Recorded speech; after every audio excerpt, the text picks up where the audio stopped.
तर जय महाराष्ट्र भावांनो आणि बहिणींनो, करूया आजच्या ब्लॉगला सुरुवात. आणि सकाळी तयार होऊन मी निघालो बाहेर जायला. हे दळण दळायला द्यायचं होतं, ते दिलं. तिथून आलो मी क्लासमध्ये. तिथे जरा एक्सेल शिकलो, स्वतःच्या ज्ञानात भर पाडून घेतली. त्यानंतर जेवायला मी गेलो हॉटेलात. जेवलो मस्तपैकी पोटभर. त्यानंतर स्वीटमध्ये हे काय मागवलेलं हे तुम्ही बघा. फ्रूट सॅलेड आहे का आणि काय ते मला काय माहीत नाही नाव. त्यानंतर मी गेलो बेकरीत जाऊन हे सगळे पदार्थ नजरेच पडले आणि त्या खावंसे वाटले, परंतु मी खाल्ले नाहीत. संध्याकाळी मी गेलो वॉकिंग करत पोचलो दसरा चौकात बसून टाइमपास केला. रात्री येऊन जेवलो हे सगळं ताटात जे काय दिसते ते. त्यानंतर माशांना त्यांचं पोट टाकलं.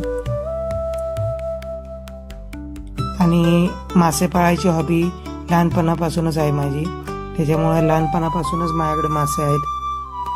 पहिला तर लव बर्ड्स सुद्धा होते, पण ते काही कारणामुळे सोडून द्यावे लागले. पण आता नुसतं पृष्ठांक आहे. त्यानंतर मी केली शतपावली. आणि आजच्या ब्लॉगमध्ये एवढंच.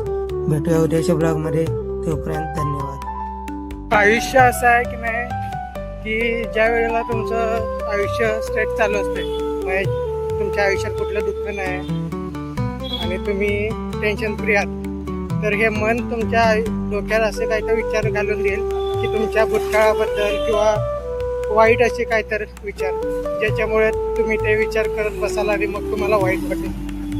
मग हे मन असंच आहे की तुम्हाला वाईट गोष्टी ढकलणार. त्याच्यामुळे या मनाचं काय ऐकू नका, स्वतःच्या मस्तीत राहा नेहमी, आणि तेच सगळ्यात फायद्याचं आहे. त्यामुळं ह्या मनाचं जास्त काय ऐकायचं नाही. जे तुम्हाला तुमच्या बुद्धीला पटेल तेच करा आणि आपल्या आयुष्यात पुढे व्हा.